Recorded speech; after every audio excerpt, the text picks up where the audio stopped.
Supreme কোর্টের নির্দেশে RG Kar medical college হাসপাতালে নিরাপত্তার দায়িত্ব নিল আধা সেনা। বৃহস্পতিবার দুপুরে হাসপাতালে পৌঁছায় সিআইএসএফ বাহিনী। হাসপাতাল চত্বর ও হোস্টেল তাদের মোতায়েন প্রক্রিয়া শুরু হয়। জানা গিয়েছে আরজিকরে আপাতত 2 কোম্পানি কেন্দ্রীয় বাহিনী রাখার পরিকল্পনা করা হয়েছে। সাধারণত এক কোম্পানি বাহিনীতে 80 থেকে 120 জন কেন্দ্রীয় জওয়ান থাকে। তাদের মধ্যে সক্রিয় থাকেন 70 জন, বাকিরা অন্যান্য কাজে নিযুক্ত থাকেন। এক্ষেত্রে 2 কোম্পানি বাহিনী হাসপাতালের নিরাপত্তার জন্য পর্যাপ্ত বলে মনে করছে কর্তারা।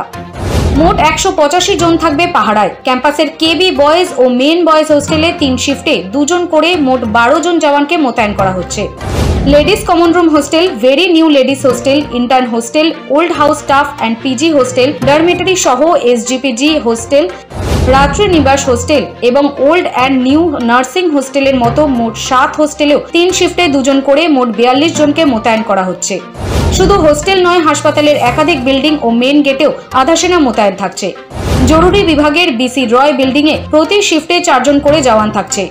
স্ত্রী রোগ ও প্রসূতি বিভাগে প্রতি শিফটে থাকবে 2 জন জওয়ান। ওই বিভাগের এসএনসিইউর সামনে 2 জন করে জওয়ান মোতায়েন থাকবে।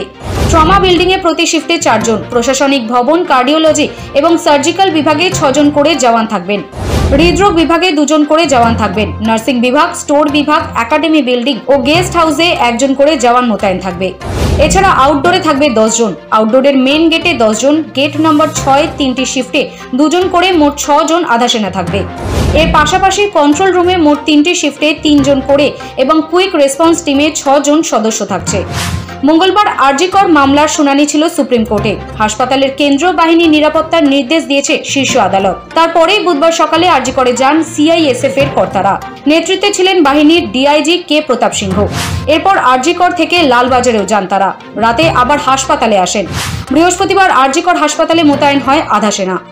সৌভিক সান্যালের রিপোর্ট, সময়, কলকাতা।